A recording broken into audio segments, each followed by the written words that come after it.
Here today we're going to be talking about fluoro fiber legs on midges and small nymphs. This is a very tricky technique to master, and really the key to fluoro fiber legs is all in preparation before you tie your legs in and how you tie them in. So what you have here is a jujube midge that is about half done. We did the body already, and we're up at the thorax now, and we need to tie in the casing and the legs with fluoro fiber. And I've zoomed way in here so you can kind of see what I'm doing with my thread. So the first thing we did was we built a nice, clean, smooth thorax, as you can see, and that thorax tapers from the back of the thorax forward and gets smaller as we get towards the eye, and that's a good thing. And we want our wraps to be all the way up to the eye. You can see I have thread wraps all the way to the eye, and you can see I have a thorax that's a little less than half the size of the body. I think a third is usually good, maybe a little bit more. The first thing you want to do is you want to pick out some fluoro fiber, and you want to pick out enough strands so you have several legs on each side of the fly. I like to use at least a dozen or more, anywhere between a dozen and 20 or so, depending on the size you're tying and the look you want to go for.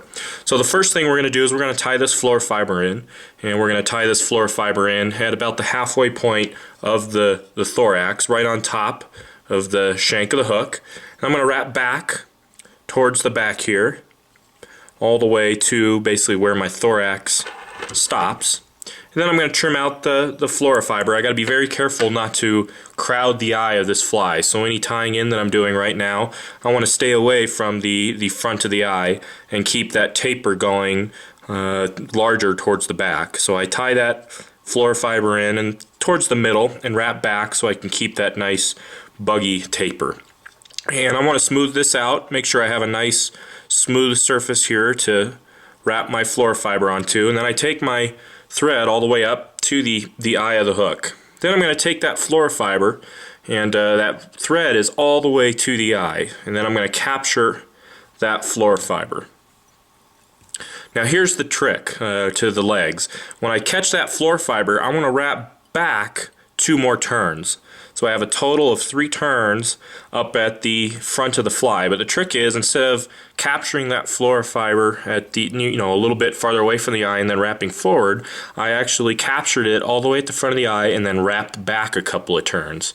This is key to now splitting the legs and lashing them down, because what that's going to do is it's going to give me a little bit of space in there where my next wrap with that thread I can bite down and capture that fluoro fiber. And I'm going to turn it here so you can see I still have a small chunk of, let me see if I can zoom in here and sharpen it up for you a little bit. So you can see I have a little chunk of fluoro fiber still barely showing right there, and that's because when I wrapped back with those 2 wraps, it gave me enough surface area to capture that fluoro fiber with that first wrap. And I'm going to do the same exact thing here on the other side, and I just do 1 wrap on each side. That's enough to secure the fluoro fiber into place and capture it.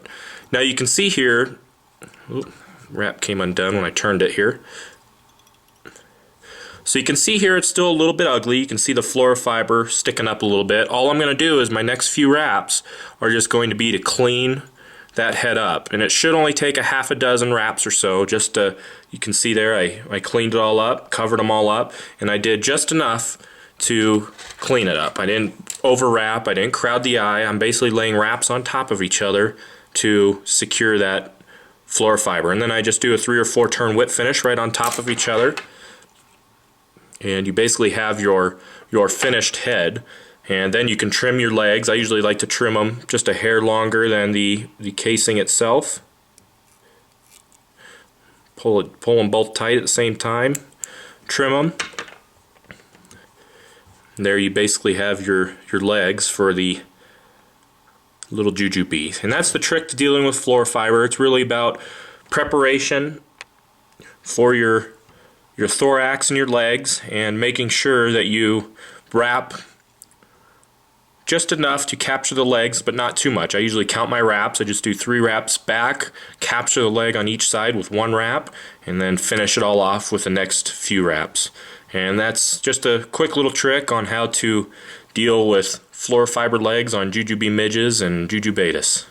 And you can buy all the materials for these flies at intheriffle.com.